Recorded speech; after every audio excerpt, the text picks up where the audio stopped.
Good morning. Today's guest with me is Jonathan Bracey, who came to me about a year or so ago with a bit of a problem over his son. So, good morning, Jonathan. Hi, Chris. How are you? I'm good, thank you. How are you? Excellent, thanks. Excellent. Good. We started on the right note then. So, how about telling me about the problem with your son?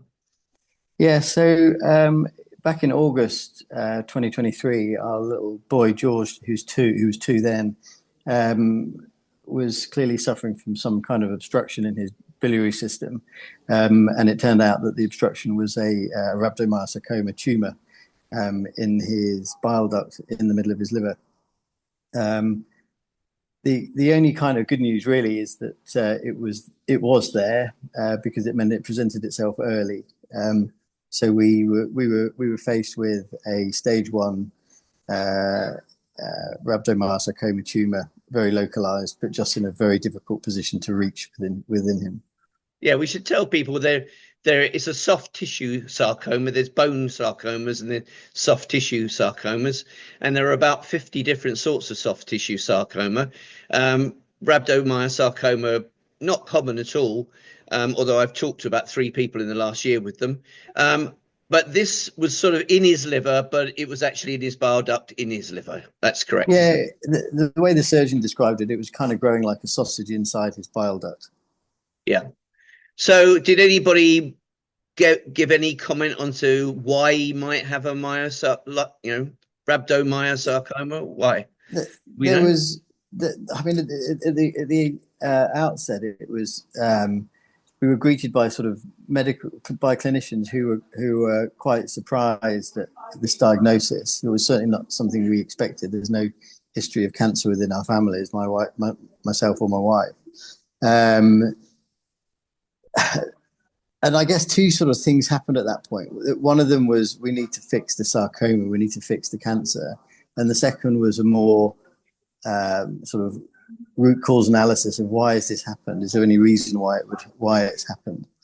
And one of the consultants, one of the pediatric consultants at St Mary's Hospital in London, who has got a wider interest in genetics, decided that George was worthy or ticked the criteria to be put forward for the R14 whole genome sequence testing in the UK, which is done under Yep. the NHS. I didn't think twice about consenting for it. And 2 weeks later, we had the results of the whole genome sequence testing come back, which showed that George had two rare genetic conditions, one of which being Silver-Russell syndrome, which was definitely the less rare and less of a concern of the two. And the second condition being something called mosaic variegated aneuploidy syndrome, MVAS, which gives rise to a predisposition to cancer. The reason for this, I'm not medical, but the reason for this is his cells divide incorrectly with incorrect numbers of chromosomes, and they continue to function rather than terminating early in their growth, which means that George has around about 15% cells within his body that have the incorrect number of chromosomes, either too many or too few. And this is a whole body syndrome. It affects all cells throughout the body. It's not just one particular organ or one particular area of the body, which makes it very difficult to treat. And it also gives rise to a high spectrum of phenotypes associated with it. Did they test And you and your wife afterwards immediately and they see? did, and we both have. So George has two. The gene that affects MVAS is the BUBA1B gene. That's type 1 mosaic variegated aneuploidy, and that's what George has got. My wife has a mutated gene that is totally dysfunctional, and my gene is semi-functional. So we know that when speaking to clinicians and researchers, we know that if both of these genes isn't working, then it doesn't support life. So, and we know that one of Rachel's genes on this gene is completely not working, and we know that mine are slightly more functional. So he's getting an element of bub1 protein being produced from his less defective gene. But it's a recessive genetic condition. He had 1 in 25, 1 in 4 chance, 25% chance of being affected, as do any subsequent children we might have. So at the time we were with King's, is that right? So our journey across London's hospitals started at St Mary's, where we had excellent care. St Mary's said you need to go and see the liver specialist because it's a liver condition. So a couple of weeks later, we went down to King's, and we were under the amazing care of a guy called Professor Anil Darwan, who looks after the paediatric liver care centre there. And he put together a great team, having sought second opinions from as far away as Korea, Taiwan, US, and France. And we eventually had an international MDT meeting in Paris with a French hospital, the Bicêtre Hospital in Paris, and came up with a plan to use NanoKnife technology in conjunction with standard operations to remove the tumour. But I was going to say, but was there a question? Did he have chemo first, or was there no question of chemo? He did. No, so we did go for chemo. We started off being very compliant patients and going with where the NHS system told us to go, and we went initially from King's, where we had the diagnosis of the cancer, straight to within 24 hours, I think it was, up to Great Ormond Street, and started sort of the staging process for chemo. We went through the kind of first round of chemo, the first 3 months of chemo, and I think it was at that stage, Chris, that we probably spoke to each other. We had very conflicting views from what we were hearing out of Great Ormond Street in terms of what the situation was, and it was really at that point that we began to take matters into our own hands, to seek second opinions, both through the NHS and privately, to try and get a better picture of what was happening with George. And our view was that there must be things we can do from a nutritional perspective that are going to help him. And your advice was invaluable in terms of understanding his biome and trying to fix that, which is something that we've continued to do, I hasten to add. I remember you had finished chemo when you came to me, and our discussion was mainly about surgery because King's couldn't get at it. And well, I was lean really well, so I actually said, "Why don't you look at NanoKnife?" Yeah, so this is where the conflicting views were coming out of Great Ormond Street, that the tumour was shrinking or it wasn't shrinking, and it was only by going down the private route, sadly, that we managed to get a full set of scans that we could review in slow time that showed that the cancer was shrinking, and that gave us a whole heap of different conversations to have in terms of how we could resect it. And NanoKnife came up as part of that conversation. I looked at my notes from our chat, and as I understood it, they couldn't get at the tumour to give surgery. It was very complicated to get just through straightforward surgery to get to the tumour. And I suggested to you went and talked to Edward Lean to actually, because he's done NanoKnife on several of my patients in bile ducts, around bile ducts, in the liver, and so on. Yes, and it was Edward Lean who was, you're absolutely right, who was the person who gave us we had the initial conversation with about NanoKnife and the advantages of using that type of surgery, if it is a surgery, to get at the problem. You're absolutely right. Yeah. So did Edward put it? We should tell people at home. NanoKnife basically is 2 long pins, and you put them in either side of the tumor, and you pass electric current across there, and you punch nano holes in the tumor, and it leaks, killing it, but also prompting an immune reaction to the leakage, the actual cancer. So it can actually boost the immune system as well enormously.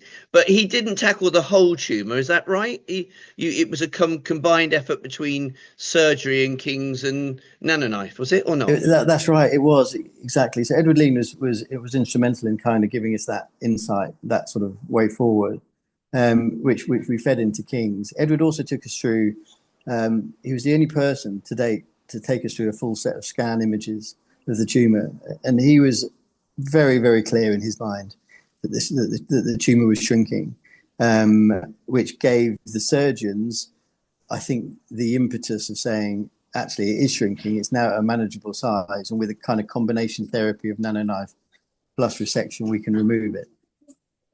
Can I ask a question though? I mean, you had a 2-year-old, and the 2-year-old was given chemotherapy. What was your reaction to that? I guess my reaction at the time was this is the process that you need to go through. Once you start looking into it, you realise that the type of chemo, the CVA regime that he was on, hasn't been updated or changed for 20 to 25, 30 years. Yeah, it's pretty brutal stuff to be putting into any person, let alone a 2-year-old. yeah, exactly. I have conversations, and make me upset thinking about it. I have conversations with myself now, thinking whether we even needed to go down the route of chemotherapy, whether we could have just got, if we acted swiftly and decisively at the beginning, could we have just resected the tumor there and then? Yeah. I'll never know the answer to that question. No, you could for years, couldn't you?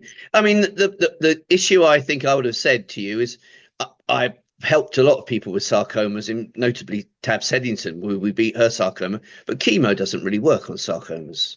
I mean, they might think it works, but it doesn't really work. Might knock them back a bit, but chemo and sarcomas, chemo doesn't get sarcomas down to 0 or anything like that. So it's a huge thing to give it to a 2-year-old, is what I'm saying. Yeah, absolutely. And thank goodness we did have a change in tack and kind of take matters into our own hands, because as we were finishing our course of treatment at Great Ormond Street, the kind of flavour of the conversation was the tumour shrunk, but not very much. The only options you've really got are either to go home and just kind of say your prayers, or go to UCLH, have radiotherapy, which is probably going to kill George in the long run. Yeah. Neither of those options were acceptable. So in the end, you use Edward Lean and you use surgeons from King's. So Eddie Lean's a great guy, but he doesn't have a paediatric license. King's that gave King's the impetus and the kind of the view of this is something that we can do. And one of Edward Lean's colleagues is associated with King's Hospital, and King's applied for a paediatric license to do it, which they got. And that allowed their Edward Lean, if you like, their NanoKnife guy to come in and do it. The result was excellent. Within an hour of finishing the operation, we had a sort of hot debrief, if you like, from the main surgeon, a guy called Professor Nigel Heaton, amazing guy, as well as the guy who performed the NanoKnife side of it. They were very confident at that point that they'd got an R0 resection. And that's what we were hoping for. And once the results came back from the pathology lab, they confirmed that R0. And George has been on the mend ever since. We're almost at anniversary point. In fact, Chris, when he had his operation, it was on the 12th of March. So we're coming up to 1 year of then, and I've just dropped George in the swimming pool. He's having swimming lessons, which is look at that 12 months down the line, you take that every day of the week, right? Yeah, sure. So I think you once said to me it was a world first. Is that right? It was. So George is the youngest person. There's an article on the BBC website. If you search NanoKnife, he'll come up. George is the first child in the UK to have NanoKnife surgery done on his liver. He was also the youngest person in the world to have NanoKnife surgery done on his liver.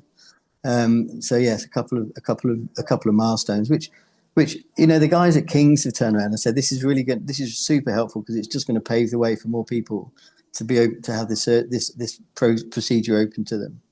Can I ask the rude question? Did they charge you? Did King's charge you, or did Edward charge you? Not 1 penny. Not a penny.